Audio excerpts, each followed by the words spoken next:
Coverage with the McCourty Twins. Your host here, J Mac, with my sidekick on the other side, D Mac. Welcome to the show, D Mac. You sporting we got brand new start time today. Brand new start time. Respect to Michael Jordan, Last Dance. Just want to throw that out there. Yeah. All right. Now, can we get to your T-shirt? You're sporting a nice little T-shirt there. Yeah, man. This is two of the young legends, I would say. Probably maybe like 10 or 11 legends from Philadelphia. Two twins. They box. They play basketball. They play football. They do a bunch of stuff. We just love watching their journey and seeing them kind of work out together, how they criticize and attack each other, but always supporting each other. So it reminds me of when we were kids. So we follow them on all social media. Love just seeing what they're doing. Their father seems awesome, how he encourages them and motivates them to just try to be. No doubt. Before we get started, just a reminder, YouTube's, iTunes, whatever you use. I said YouTube, iTunes, whatever you use. Check our podcast out. Make sure you go on and subscribe. Double Coverage with the McCourty Twins. And for everybody tuned in, make sure you get that Fan Cred app. Once you get the app, if you want to come on and ask us a question face-to-face or side-by-side face-to-face, you can get on there. All you got to do is get the app. You look for the on-air. You'll see Double Coverage with the McCourty Twins. And then you'll see a green button that says Get in Line. Click that, get on the fan line, and then you'll come up here and you'll get a chance to be right next to us. Before we get to the fan line, draft just passed. Can you reflect on your draft process a little bit? Just don't go into too much detail. Yeah. Over a decade ago, but dreams coming true. Yeah. Dreams coming true. I think it was awesome. The draft is way too long. You realize that when you're in it and you're waiting to get drafted, and then like when you try to watch it, I went on the draftathon the opening night. So I watched a little bit because I wanted to, if I jumped on and did an interview, I wanted to know what was going on so I could speak about it. Obviously, I jumped on to talk about our first round pick and we traded back. So that is always exciting. But no, it's a cool experience. And what did you take? What was the highlight to you of the whole draft weekend? For sure, the girlfriends took the cake. I mean, it was just, I saw Andrew Hawkins had a post that he went through it step by step, which was hilarious. So if you guys get a chance, go to Andrew Hawkins' Twitter page and look how he breaks down the action throughout the draft of the girlfriends, all the way from the mom lifting one up to the cell phone grab. It was all very, very entertaining. So I enjoyed. Yeah, hey, just want to say what's up to everybody. Got a bunch of people say hi, yo. Shout out Ellen. Ellen, what's up, Ellen? Watching in. It's great. But I think one of the things people don't talk about, before we go further, rookie hazing. What was it like for you as a rookie? Like, draft night is awesome. Everyone's happy. But when you get there, what was it like being a rookie? It's so different now because you're not allowed to do anything. And it's not like it was crazy, but it was just that initiation process. I remember when I first got there, I had some good vets, so they looked after us. But I remember Cortland Finnegan told me the type of body wash he wanted, shampoo, and all of that. I had to go out to the store, buy that for him, I think I ordered off Amazon. Then we had our DB room had to be full with snacks all the time. So it was the rookie's job weekly to make sure it was full. And then I remember on our last day of training camp, like back when I was a rookie in 2009, rookie hazing wasn't just like player to player. The whole organization was in on it, media and all. So our last day of training camp, the cameras are still there. They line all the rookies up on the goal line. You run 25 yards, take a bat, you spin around a bunch of times, get dizzy, run another 25 yards. The vets are down there, and they make you go buy this stuff: milk, bird seeds, eggs, all type of just crazy stuff, ketchup, mustard. And when we get to the 50 yards, they're throwing bird seed at us, milk, ketchup, Gatorade, water, a whole bunch of stuff. And then you got to pick up a foot. So it was just embarrassing. But I think the biggest thing about a rookie was just doing those small things for the vets. It wasn't anything crazy. But we had the haircuts and all of that. I saw you with the half baldy, half hair. That's why I'm like this now. I mean, it comes full circle. That was in the cards for you. I still remember my rookie year. Torrey Holt was on our team in the spring. And Torrey Holt came up to me. He was like, "Hey, what's up, bro?" I was like, "What's up, man?" It's like, this is Torrey Holt. He's like, "Man, I need a bag of Starburst for tomorrow." I started laughing. He was like, "Nah, I'm serious." I was like, "Oh," and he's a receiver. Like, I had to make sure I hit CVS on the way to the hotel, grabbed a bag of Starburst, brought him in the next day. But other than that, like you said, the rookie hazing part was cool. Other than the rookie dinner, that's a lot of money. Spent on people that you didn't know that well yet. And like you said, the haircut finished me. And we went and played a preseason game, and we got smacked. So it was just a bad night for me that night. Bad night. And for you guys, we're getting ready to go to Doreen from New Jersey on the fan line. For you guys, type your questions for Slate and Steph coming up later on the show, and we'll try to get those questions to those guys when they come on. So whatever questions, type them in the comment box, and we'll try to get to those questions. We got Doreen from New Jersey coming up next. We got any good comments yet? Remember like it was yesterday. Hey guys. Hey, Doreen, how you doing? Good. How are you guys doing? Good. Doing well. Can't complain. Y'all a Patriots here? Audrey, huge Patriots fan, big fan, fellow Rutgers alum, being from Jersey. So I just wanted to say, are you? What do you say? Are you? Are you? Oh, there we go. Gotta love it. So I was gonna ask you guys about the draft too, but you were kind of talking about that, and I also didn't want to say anything to get you in trouble with Hoodie. So I kind of had a question. A lot of times on the fan pages, we talk about superstitions and stuff. And I've kind of had this weird thing. I've probably been to 20 Pats games over the last 20 years. Every game we always won.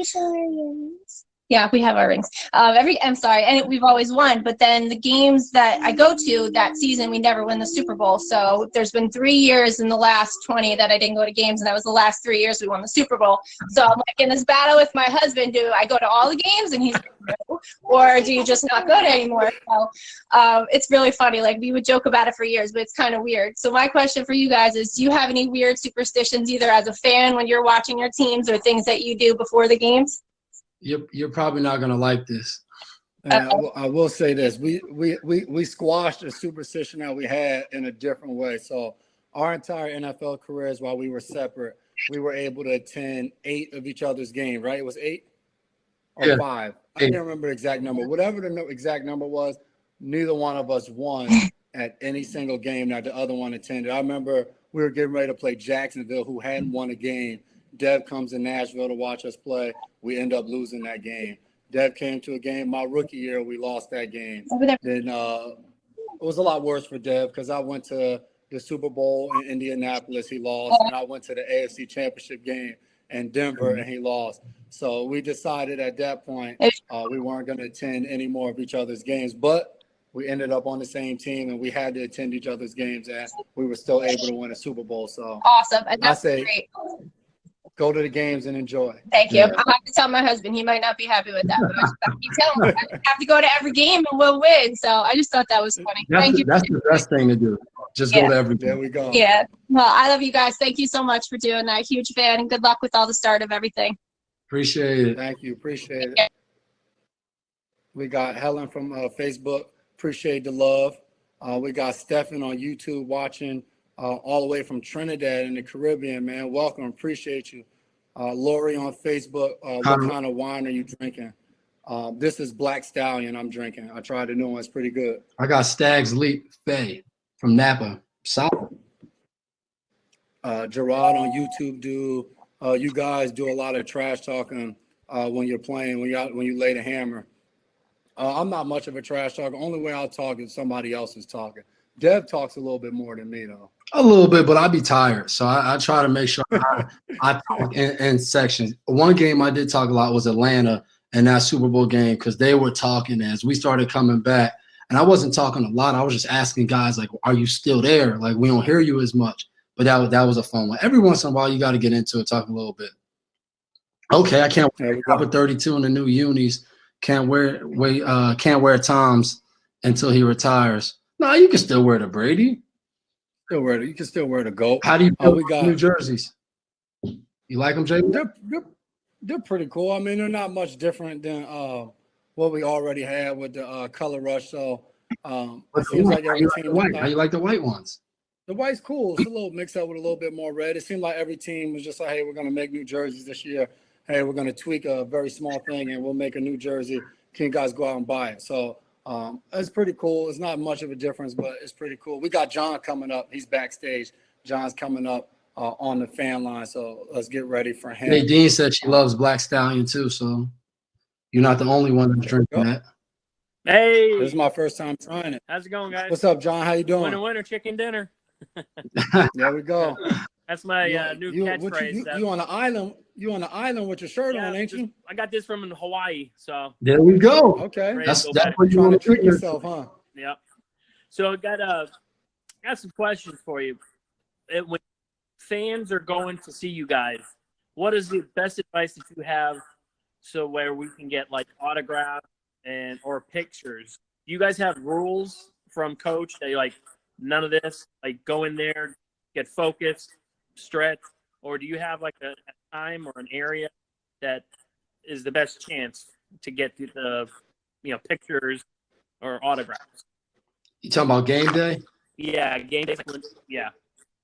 There's a chance sometimes when guys are warming up.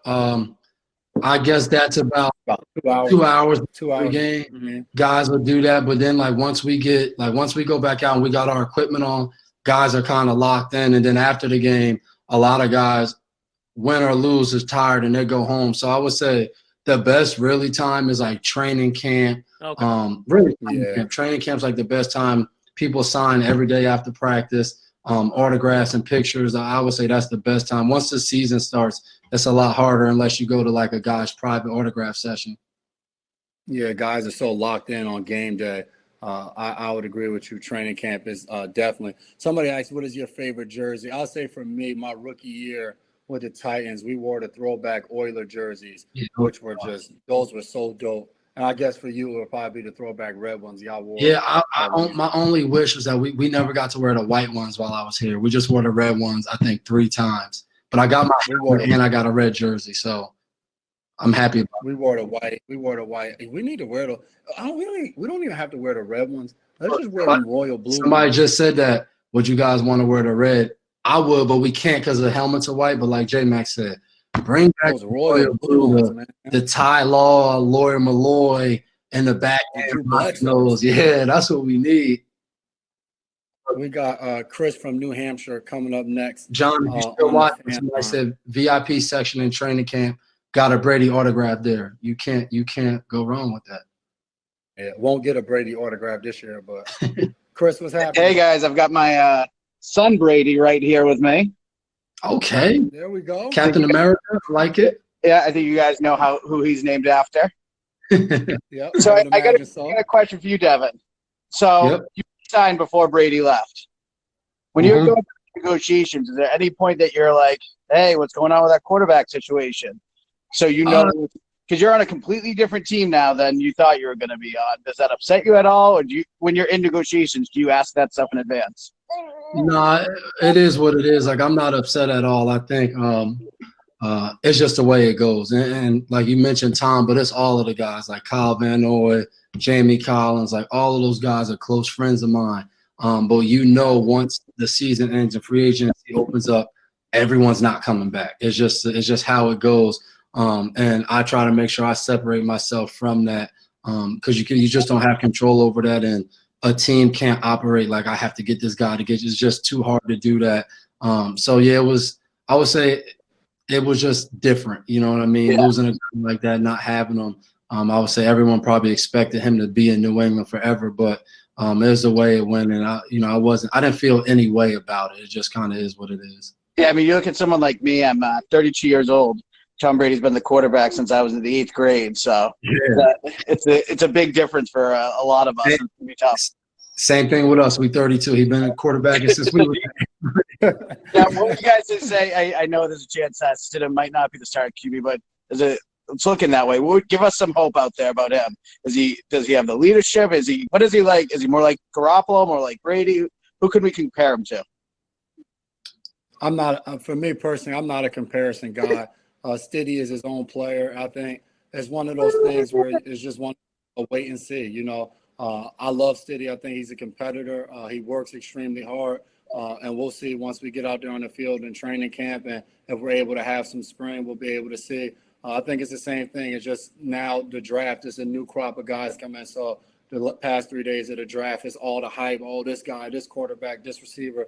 But at the end of the day, nobody has any idea how somebody's going to pan out until you actually get out on the field and you have to do it. So I think for all of those young guys in their first year, guys in their second year, when you get out there and you show what you can do that's when you start to say, oh, he has some of these, some of this, some of that. But up until then, a guy that works extremely hard and prepares, I'll go out to battle with him any day. Gotcha. One last question for you guys. This is more for Devin. Favorite Super Bowl, Seattle or Atlanta one?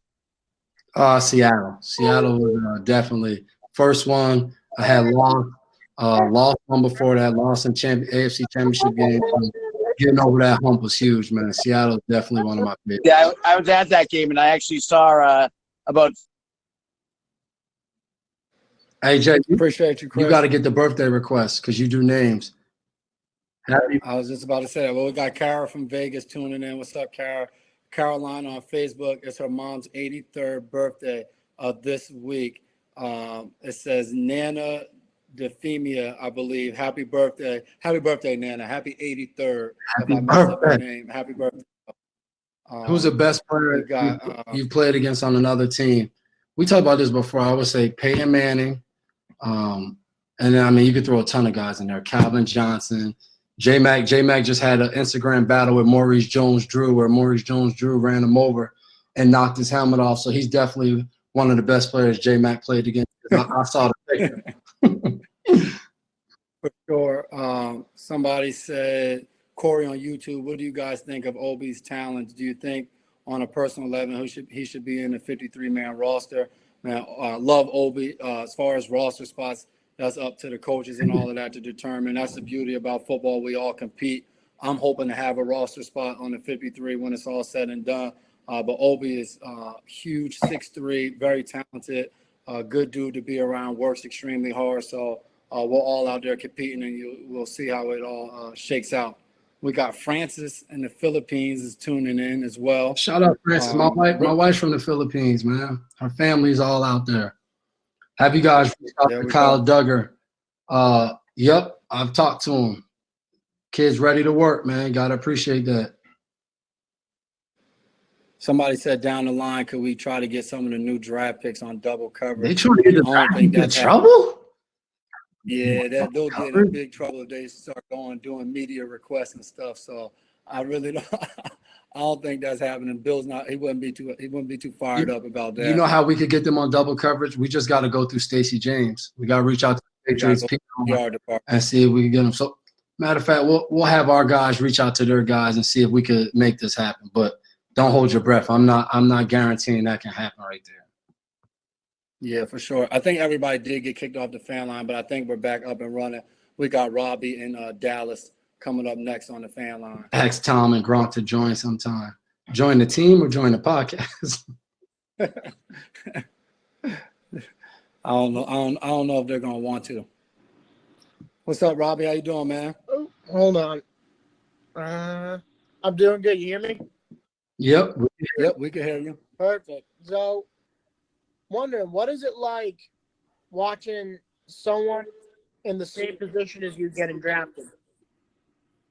I think for me, it's always been like, how can I help? You know, even my second year in New England, we drafted Razai Dowling. Until this day, like that's still one of my good friends because we used to always go out to dinner. We used to always talk. And I think that's how you got to see it. Like you never compete with a guy at your position because y'all don't go against each other. Y'all are battling for a position, but the competition is against the receivers on your team. And then eventually it's going to be your preseason games, the regular season.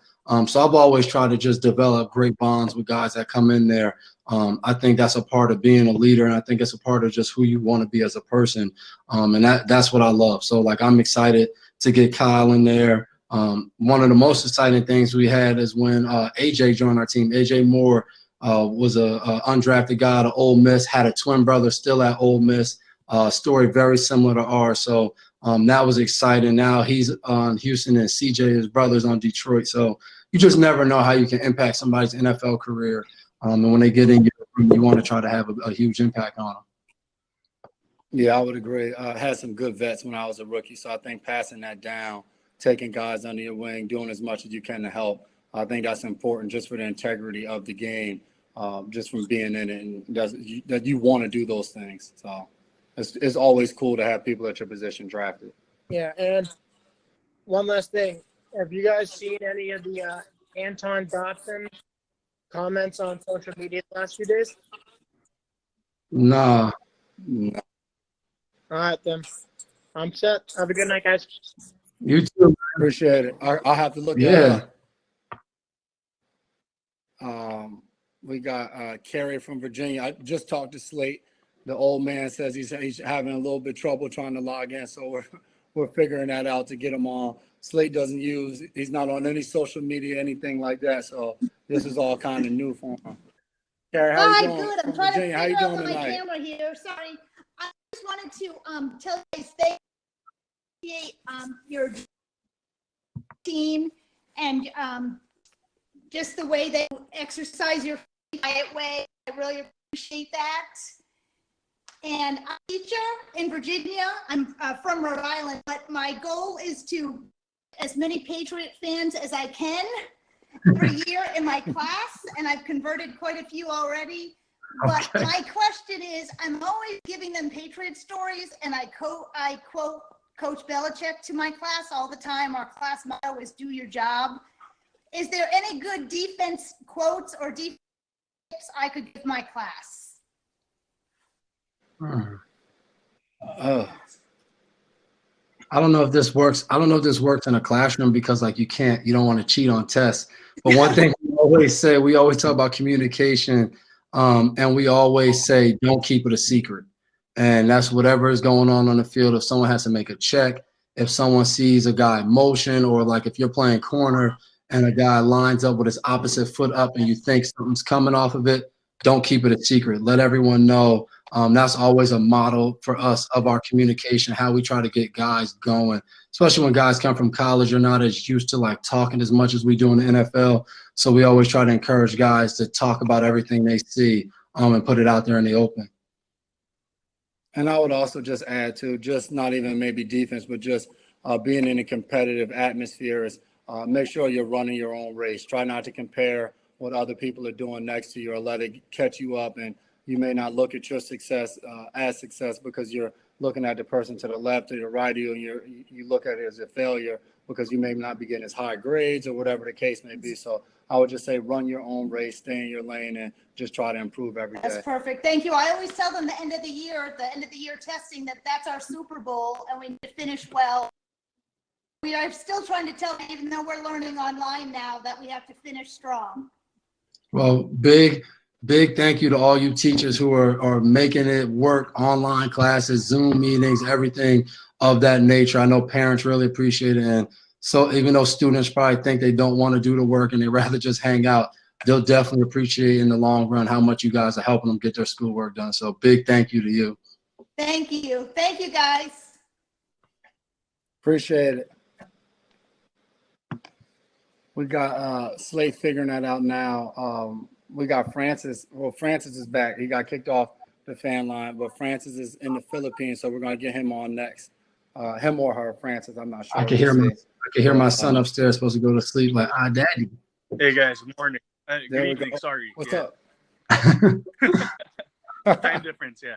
So I was wondering, right? I know. I think the Bucks are in your schedule for 2021. What do you think it would be like playing against Gronk and Brady for the first time? Well, for them, your entire. Yeah, I was about to say that's a good question. It would be fun, man. You talk about competing against those guys in practice all the time, and just battling and some of the biggest moments in practice and being mad about it and seeing really some of the most amazing things that those guys have done. Obviously you guys see it on game day, but I've seen it all through my 10 years on the practice field of just trying to win battles. And trust me, those two, their connection, they've won a lot of battles over us in practice. But to go out there and compete against guys that are like brothers to you, that you competed with, day in and day out, to me would be a lot of fun. So hopefully I'm still out there playing football and get a chance to compete against those guys. I would love that opportunity. That's nice. All right, so last question before I head up. I think you mentioned, Dev mentioned that your wife is that on here? Nah, not following. Yeah, not yet, but we plan on it. We're waiting for our kids to get a little older so that they understand, that they're there. So I would probably say within the next 3 to 4 years, we're gonna. Well, you got to stop having kids if you want to. Yeah, that's what, you done had a kid. You done had a kid 3 years straight. 3 to 4 years. We'll have one kid about 4, Then we'll have 4, 6, and 7. Like, we'll be all right. All right. Thanks, guys. All right, man. Good luck next season. Appreciate it, man. I'll see you out there in the Philippines. All right. Thanks. See you. Jennifer on Facebook said, "Who's the better cook?" I mean, you're looking at the best or the worst. I would say we're the best wine drinkers in our house. There you go. I couldn't have said it better. Do it. Have you guys thought about life after football, coaching? I would say coaching. My wife taught me early on in our relationship, never say never, but I would say coaching is very, very, very close to never at a high level, maybe like high school or Pop Warner or something. But no, we're still figuring that out. I think both of us love doing what we're doing right now, some form of media, radio, TV, those type of things, seeing where it takes us. So I think right now we're planning on it, preparing for it, and at the same time still trying to focus on getting as much as we can out of our NFL career. I think this Rachel on Facebook.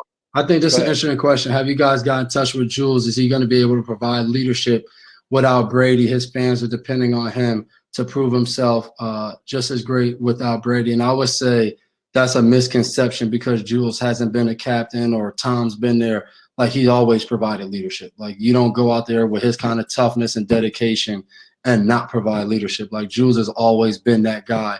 And I've been a captain for a lot of years, and we've always talked about some of the instrumental guys in our locker room are usually guys who are true leaders that aren't captains. Like J-Mac falls into that category. Pat Chung's been like that. Sometimes he's been a captain, other times not. But like, his leadership doesn't change, depending on the title. I would say we have guys that are great leaders. Lawrence Guy is a great leader that everybody on the team follows. You just don't happen to be captains. Like, there's only a certain amount of captains. But I think Jules will continue to provide his leadership that he always does. Oh, for sure. I mean, when I first got there, Jules is always yelling something out, motivating guys. But like you said, there's multiple ways to lead, and there's no better example than a guy like Edel Dogs, 7th round draft pick, worked his way up to becoming a leader on a team, a Super Bowl MVP. I mean, that says it all right there. I think you don't have to say a word. If somebody just sits back and watches him, you'll see. So we're still working on Slate. I think we're going to have Steph come on first and then try to get Slate after. We got Larry from Louisiana coming up. Yeah, who's the best dancer on the team? Probably Wise, just because he's always. Hey, that Parker asked a question. Daryl Banks said probably Wise. There you go. What's up, Larry? How you doing? What's going on, man? Not much, man. We're just hanging out in here. Question I got for y'all is, how do y'all feel about Gronk leaving? Do y'all feel like he quit on y'all, or? No, I was. Oh, go ahead. I would say absolutely not. I mean, we won the Super Bowl while he was playing, and he finished the entire season and decided before the next season that he didn't want to play that year. So I don't think that's quitting. I think for all of us, anybody on our team right now, especially because of everything you have going on outside of football, I could be somebody right now to be like, hey, you know what? I don't think I can play next year. I could have something going on with my wife, with my kids, mentally for me. I just may not be into it anymore, and I may just need to step away from the game, and I think that's okay. And especially when you do it before a season even starts. And I think he took time away, and we all saw him last year. He got to step into every avenue you can think of off the field and see what he wants to do and all of that. And I think now an opportunity presented itself a year later for him to come back and play, and he explored that opportunity. So, I'm happy for him. Like Dev just said, 2021, they'll get a chance to play against him. There's nothing funner in the league than going against friends, competing against them, guys that you admire, guys that you love, but getting a chance to go out there and try to dominate them every play. There's nothing better than that. Yeah, that's cool. I've been to a game in Foxborough, and I plan on going back again. I want to take the family. Me and the wife went once, and it was awesome. Okay, there you go, man. Come on back down to Foxborough. It's always a good time. We just got to make sure we win. Oh, yeah. Last question. What y'all think about, like, do y'all think y'all in full rebuild mode, or do y'all see yourselves really doing a lot next year? No, I think as a player, you always had the mentality like, we going to win. And I think everybody from the veteran guys who were there last year. We got new free agents. Then we got a new class of rookies coming in. Everybody's going to be preparing to win, and I don't think that's ever going to change. All right. Well, I appreciate it. Y'all have a good one, man. You too, man. Thank you, man. Let me see. What questions did we get on here? Gerard Mayo's a great coach for us. Yeah, Mayo's all right. Nah, Mayo's my guy, man. He brings so much energy in the building every day. So I love having him there. How from a scale of 1 to 10, how fun is Slate's chance at the end of the game? I'm gonna go with a 10, man. He's always right on with whatever he has to say, man. As you reading through those, we got Michael coming up next from Andover. Yeah, I think what's great about Slate is he always gives us a message along with the chant. So, like, you guys hear the chants, but the message is always key to the game, key to the future, what's coming ahead. So, great dude. What's happening? How's it There going? we go. What's up, Not Michael? much. Just playing some Madden right now. Who you playing with? There you Yeah. go. So, I had a question about the shirts, the Mama We Made It shirts.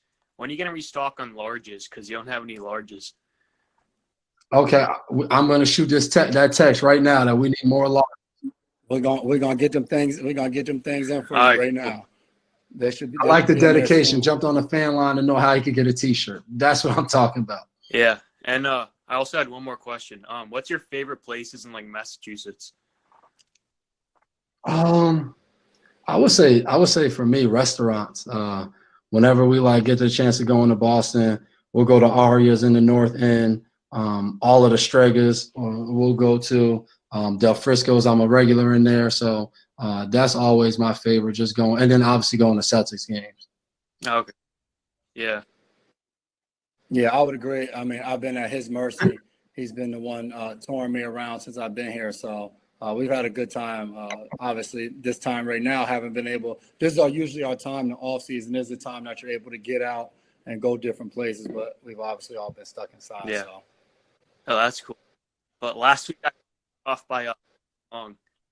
So luckily off by here. Yeah. Appreciate you. Yeah. Appreciate you tuning Yeah. in, man. We got Who was the biggest leaders on the Titans? While you were there? While I was there, I would say when I first got there, we had guys like Chris Hope, Cortland Finnegan, who were great leaders, Stephen Tullock. And then on my way out, guys like Jarrell Casey, Wesley Woodyard, so I'm naming all defensive guys. But Mariota was a guy that was a really good leader. He was a guy that was relatively quiet, but his work ethic, how he prepared, the work he put When you in. first got there, Kevin Mawai was there too, right? Yeah, Kevin Mawai. So my rookie year, you're right. Kevin Mawai, Kyle Vanden Bosch. Man, Vanden Bosch was scary my rookie year. He used to wear those red contact lenses. And as a rookie at Rutgers, I never saw anybody with red contact lenses. So I just thought Buddy just be so fired to work out that his eyes was turning red. But we had some decent leadership in different points of my time there, different years. So Bernard Pollard was a good leader, a different leader, a different personality. But he was a really good guy to be around as well. We got Jay coming up next on the fan line. What else we got? Somebody said, what am I drinking on? Wine's the cab called Black Stallion. Hey, what's up, guys? What's happening? What's happening? Good. How Jay? about you you? doing, man? That's Doing good. good. Okay, Doing on good. dad duty. Yeah, man. I was here last week with my buddy Xander over here. Yep. So obviously, without y'all getting in trouble, would y'all be able to share like one of those Belichick stories that we hear from some people? Like, I know he has a fun side and whatnot, but something that maybe people don't know about him, without getting in trouble. What is a good one? I would say, my rookie year. My rookie year, he came in there and he told the rookies, he was just like, I would never want you to be out of the league or be in a bad situation and say, man, I wish somebody would have told me, what to expect, what not to expect. And he said, and this is what I'll tell you. He said, you rookies, it's like being in the middle of the ocean on a paddle boat with no paddles, and you got to get the wind. And I remember sitting there like, oh, okay. So like, should we just quit now? Like, Oh, and I man. remember like mentally like realizing like how serious it was going to be to try to be able to compete and play just from him telling us that in the spring. And I've always enjoyed, him telling us that and appreciate it because it let us know what it took to play as a rookie. So I thought that was just a great advice. A little exaggerated, but it really made you realize as a rookie what you needed to do.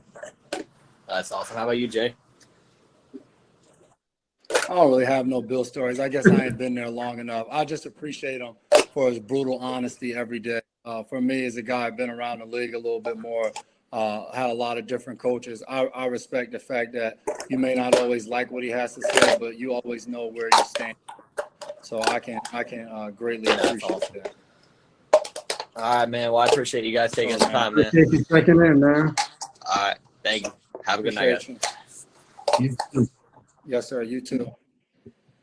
Steph just texted me. We got Steph backstage. We got to figure out how to get him on here. He said he sees us talking. He gotta get into the fan line. So we're working on that. Thank you, Jay. Shout out for the Super Bowl 53, the Brandon Cooks play. What's your favorite part of the off season?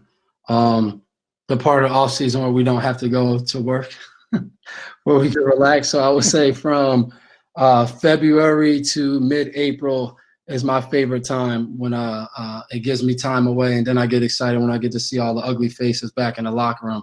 But without that time away, it just wouldn't be the same. So I greatly appreciate that.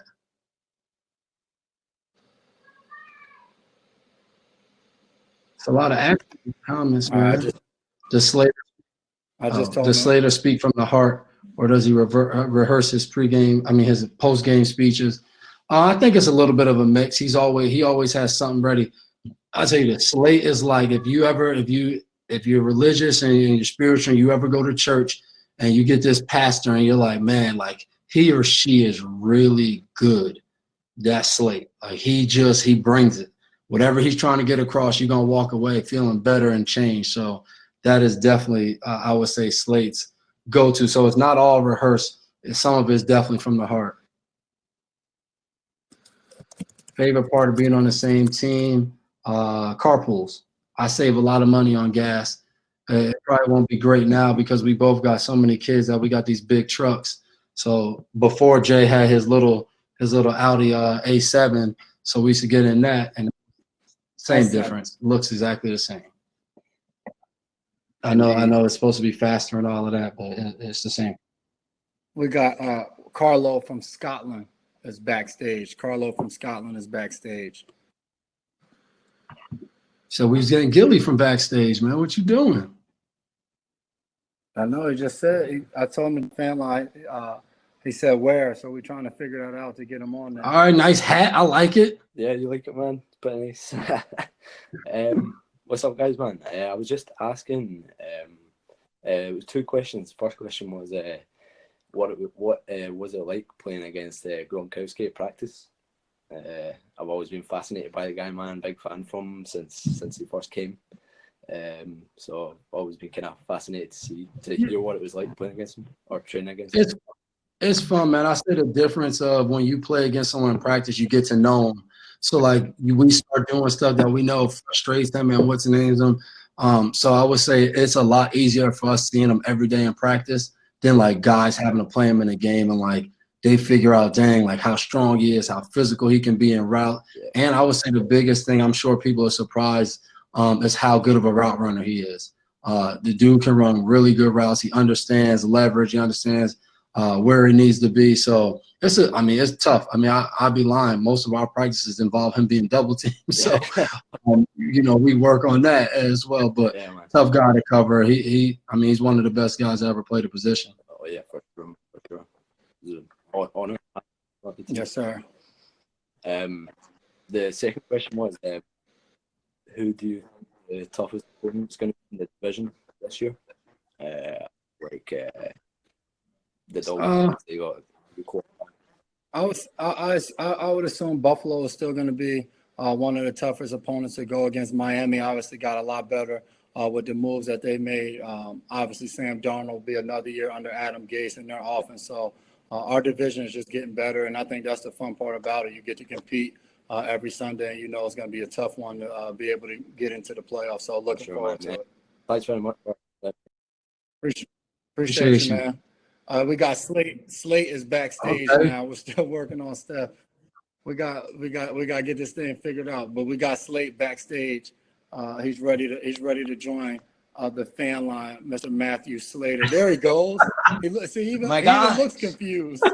Can you hear me? Yes, we can, man. You're here. Of course, you know I can't hear you guys. I got the technical difficulties. Let me see if we can figure this out. Let us know when you can you hear us now?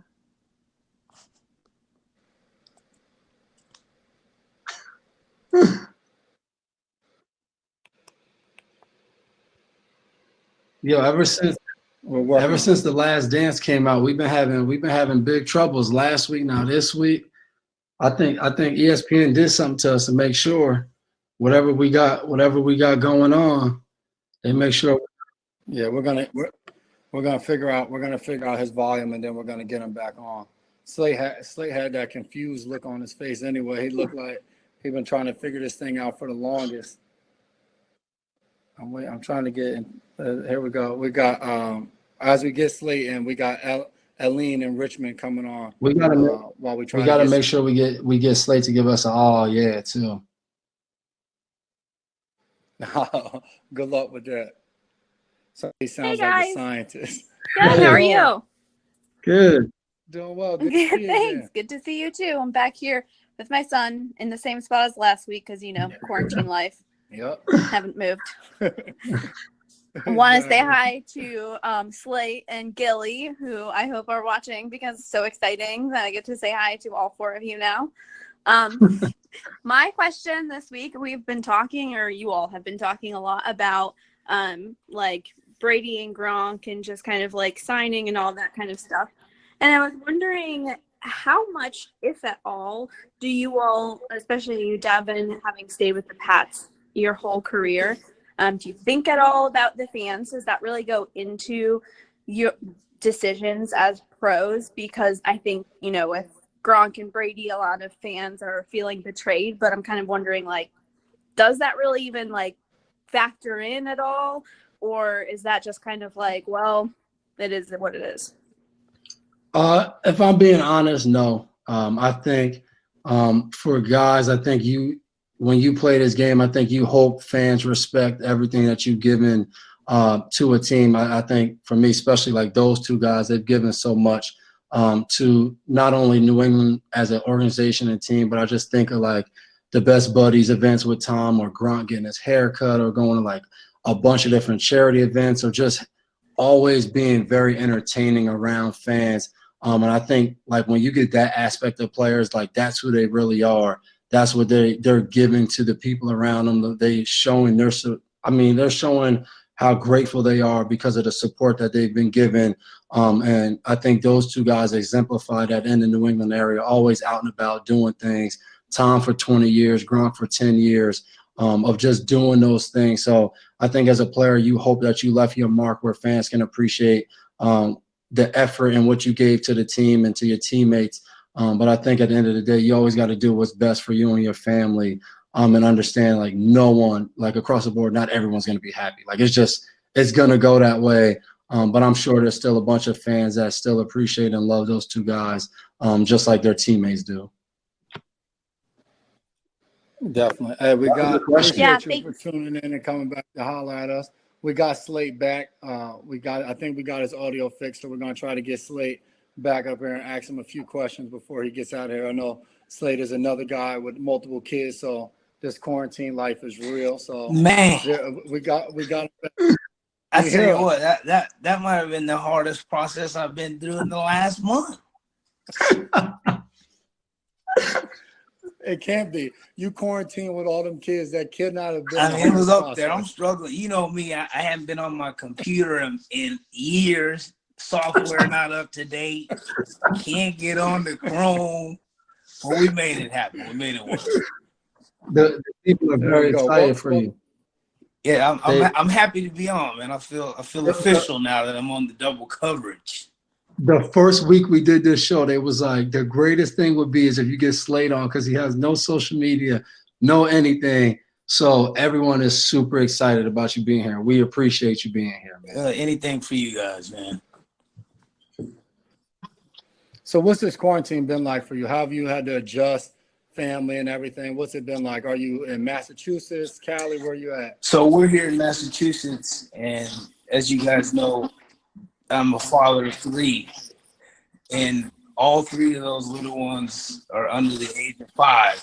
So it's survival every day. I mean, it's yes, sir. During the day, I would say 2-year-old Hannah, she gives us a run for our money, and then at night it's Jeremiah. I can actually hear him running across the hallway right now as we speak. We had to move bedtime back just so we could sleep in a little bit. It was like we just had to. That's an idea. I know the struggle. We had. I know the struggle. Hey, with the draft going on, what's it mean to you when you get young guys in and you get a chance to not only help them figure out the X's and O's of the game, but also a chance to mentor those guys and get a chance to talk to them about life and becoming pros and all of that? It really means a lot. I certainly enjoy the opportunity that we have as veteran players to be able to mentor guys, build relationships. I had guys do that to me when I first came into the league, and I feel like as a veteran player, it's your responsibility to take young guys under wing, show them the way, and pass along the knowledge that you've acquired over the years. I mean, if not, it just goes to waste. So that's a process I'll be looking forward to again this year. And I would just throw out there, I don't know if everybody knows, but Slate's dad is a Hall of Famer, played 20 years. When you came into the league, what was the best advice he gave you? I'm sure that you'll pass down on these rookies, but what was it that really helped you throughout your career? Well, that's a great question, Dave. I think there's a lot of things that I hold on to, but the biggest would be just take things one day at a time. There's so many things that are outside of your control when it comes to the game of football. The only thing that you can control is today and your effort and attitude as you approach the game. So that's something I've tried to do since day one, and it's something I still do today. And we got to ask you, because every fan's been talking about it. They want to know, post-game, we win. Is it rehearsed? Is it from the heart? They just want to know a little bit about what goes into the great Matt Slater post-game wrap-ups. The post-game wrap-up, well, for me, it's always been something that I just try to come from the heart with. I read a lot, and it's usually something that I've read over the week leading up to the game, or something I feel like we've all been going through over the course of the week or over the course of the season. So, I enjoy those moments with the guys. You appreciate those moments off the field, relationally with guys, even more than you do sometimes moments on the field. And it's been a lot of fun over the years to break down those games and winning efforts. We've had a lot of those over the last 12 years or so. No doubt about it. What's it mean to you now going into year 13, which is already, incredible. What does it mean to you, though, going into year 13 and you're playing with the same team that you've come in since 2008? How big is that? It's very, very humbling. I never envisioned myself playing football this long, especially understanding what my role has been since I got here. I was drafted to play special teams, and my mindset was, they're going to cut me tomorrow. And I've kind of had that mindset the entire time I've been here. So to be able to look back and think about playing for the same team going into my 13th year, it's just a blessing. I thank God for it. Playing alongside guys like yourselves and representing such a great region, it's been a true blessing. I remember in y'all Super Bowl in Arizona, I got a chance to talk to your dad, and he was just fired up, and it was at night. So he was just taking it all in. I remember him telling me, he was just like, I remember when Matthew was a kid, and he said he had bad asthma. Like, I never thought we'd be here today. And he talked about him playing 20 years on the O-line, and he said back when he was playing, like, he said my perspective of a special team player was totally different. And he just talked about how incredible it was to watch you as his son, to carve out the path that you've had and obviously be highly successful at it. It's impressive for a guy like me that was on the outside looking in to now be a part of it. So I appreciate that. And before we let you go, we wanted to get into with COVID-19 going on and everything happening. We know you've been doing work with Compassion. Just tell the people a little bit about, obviously Nate Solder and what you're doing with Compassion and Nate. Absolutely. Well, Compassion is a ministry that I've supported for a long time since I was in high school. It's a ministry that lifts up and supports impoverished children all over the world. And it gets them the basic resources they need. It gets them connected with mentors. It gets them food, medical care. It's a tremendous ministry, and it feeds their soul. It meets them at a spiritual level as well. So it's something that we feel very strongly about. A couple weeks ago, I got a call from Nate Solder. And, due to COVID-19, a lot of these kids we partner with and get them with sponsors, we lose our fundraising opportunities, whether we have concerts that we would fundraise at or different venues where we would, promote Compassion. We're losing the opportunities for that. So the pro athlete community has kind of rallied up and teamed up with Compassion. Our goal is to support 70,000 kids that otherwise would have had sponsors that probably won't this year. And, a lot of us are getting behind that effort. We feel like it's a great cause, just connecting with children, pouring into the youth around the globe, and giving them the love and support that they need. That's awesome. And for all of you that don't know, Jason and myself also work with Compassion. And like Slate said, a few weeks ago, he got a call from Nate. Then me and Jay got a text from Slate. And we too joined in and help support some of these 70,000 kids. And I've heard it from a guy that I used to play with, Sean Tucker at Rutgers. And he talked about during these times, it doesn't matter what you can give to other people's, whether it's time, whether it's finances, whether it's a mask extra mask you have, just being able to reach out and help other people. So we commend you, Slate, on getting that going and putting it in the forefront and jumping in an interview and / social media type stuff that you usually don't do to get it going. So for everyone, look out. Me and Jay will be having those different things on our social media of how you can help spread awareness if you want to help out financially, just to help these kids all around the world. Because even though people struggle here in the United States, you hear some of these stories of young men and women of how they grew up. It's incredible how you can help out. So appreciate you, Slate, for doing that, man. That's awesome. Absolutely. And I'm so glad you guys Definitely, are man. joining us. So thank you guys. No doubt, man. Well, we appreciate you for stopping by and coming on double coverage and giving us some of the time. Before Shazad beat you up, man, get up there, help tuck those kids in. Make sure you have a great night. Stay up late, man. Watch MJ. Oh, I'll be there at least for episode 3. Okay. There we All right, go. have a good night, Slate. All right, guys. Appreciate it. That is our guy, Slate, man. I said that to him because he always goes to sleep early. He always reminds me that he's still playing football at an old age, but I always try to get him to stay up a little later. And for those of you that want to get involved, compassion.com, you can go get information and see. Having Slate on here is really cool for me. Coming to the team at 18, he's been a guy that's been tremendous for me, building a friendship with him, a guy that I came in a year after him, but just continue to look to him for guidance. He's a guy that how he lives his life while he plays football and how he lives his life at home is something that a lot of guys in the locker room you're trying to get to. So I think in our locker room, there's a nice mix of guys that continue to push each other to not only be better players, but to be better people.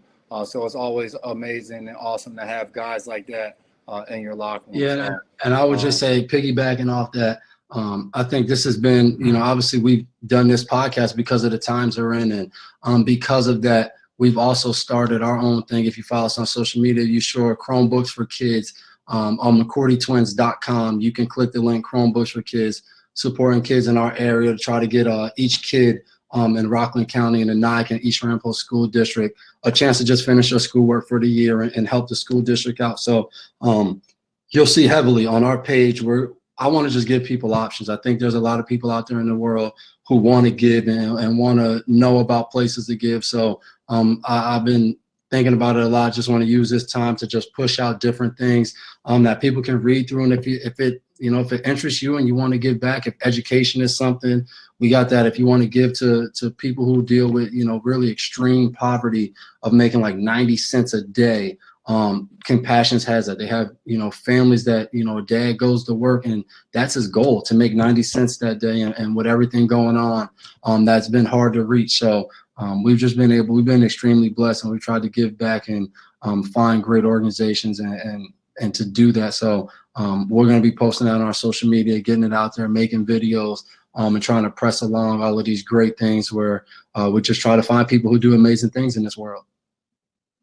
Yeah, we're still working on Gilly. We're going to try to get him on tonight.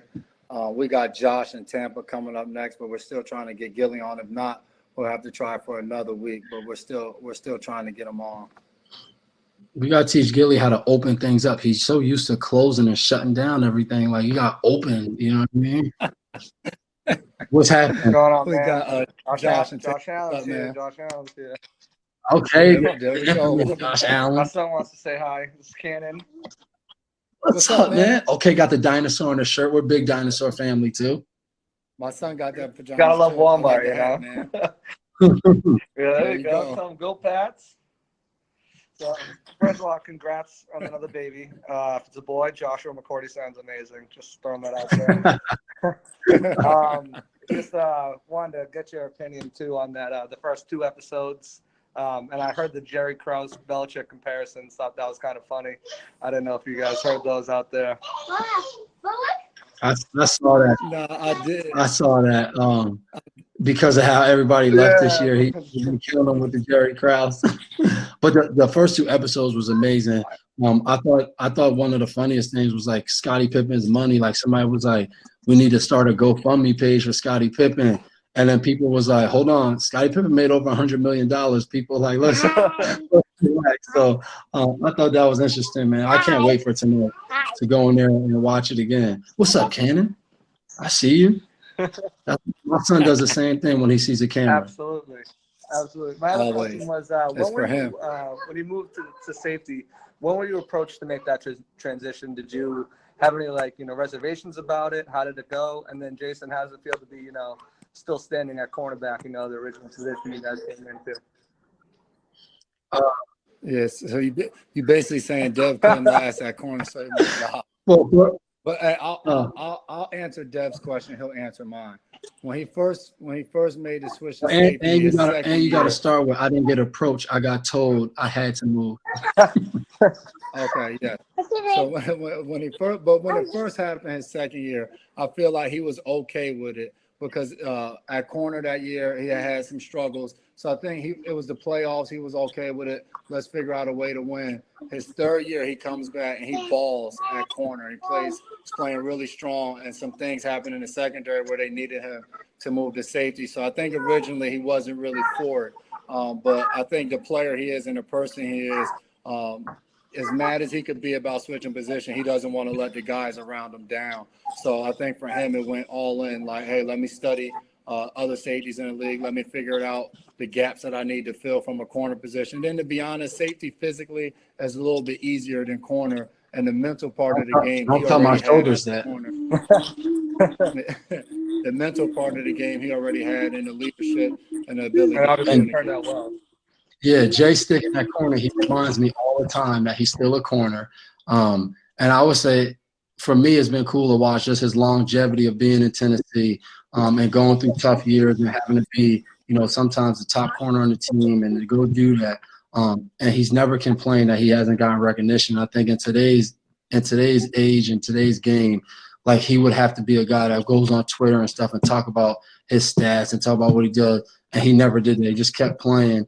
And I think that's why it's awesome for us to be on the city team and see the success he's had last year. Well, 2018, people like it's the best season of his career, blah, blah, blah.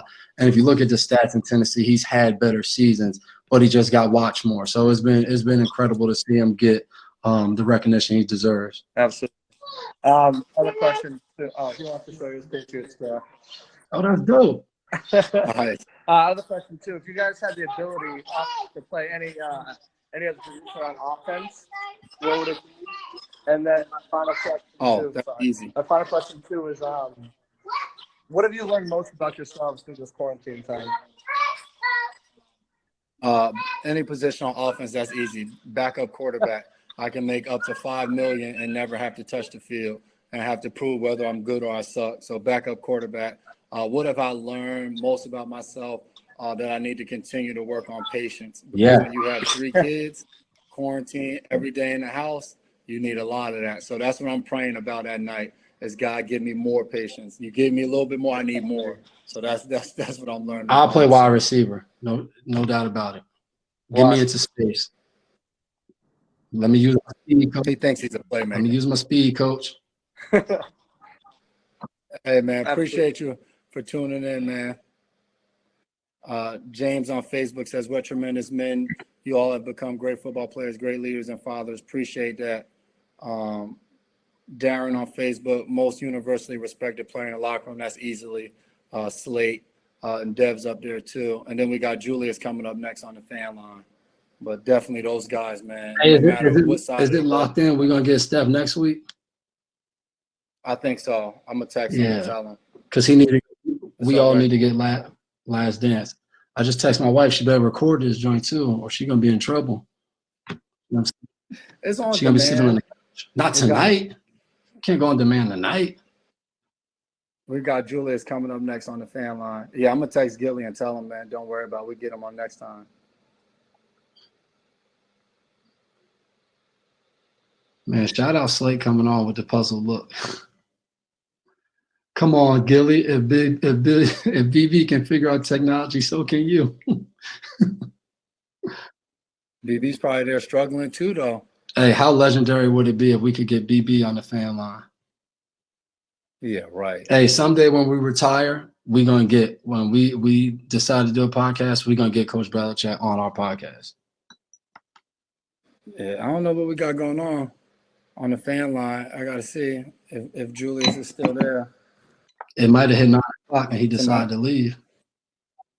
Nadine said, "Drink up, guys. Always wind down the weekend." Nadine, I poured a lot. I gotta save some for the last day. I had a big. There we go. What's up, Julius? What's up, Julius? Man, how you doing? Check it out with y'all, bro. But don't worry, I got we're gonna wrap it up.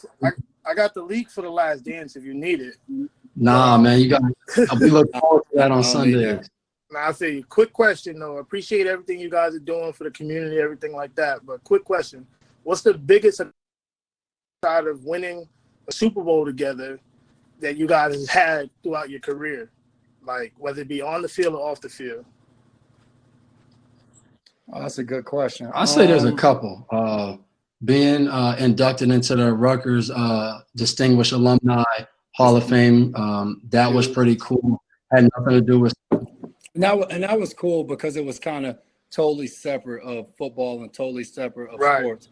It was just Distinguished Alumni, just more about what we've done. And I would say the second thing happened this past year of the bill being passed in Massachusetts for $1.1 billion for school systems and to get resources and have funding. Just being a part of that was awesome. Yeah, I would say that award, and then with the bill passing, we just had a small role, but just saying that you were involved in that to me was no matter what the role, as long as you attached to it, that's huge. You know what I mean? Yeah, that's a big thing. And definitely not your beard though, right? And I struggle beard is not an accomplishment, right? That's this is just quarantine life, man.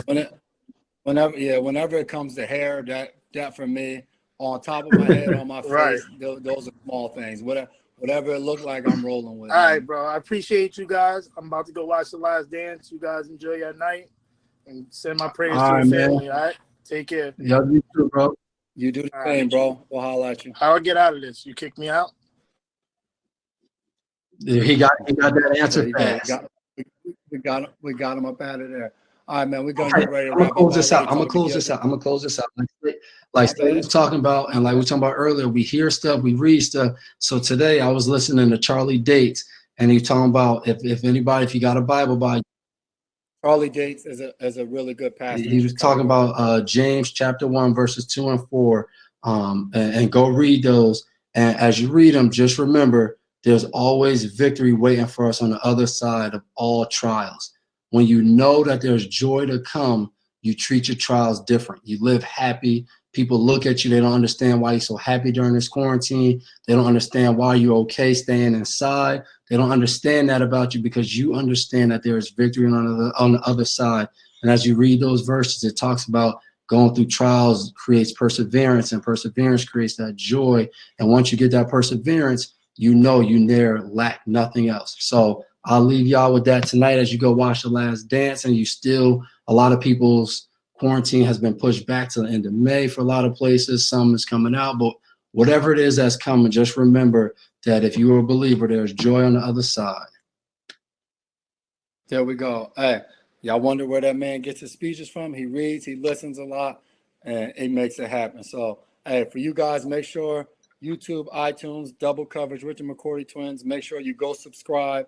Get that FanCred app. You can come face to face and ask us a question.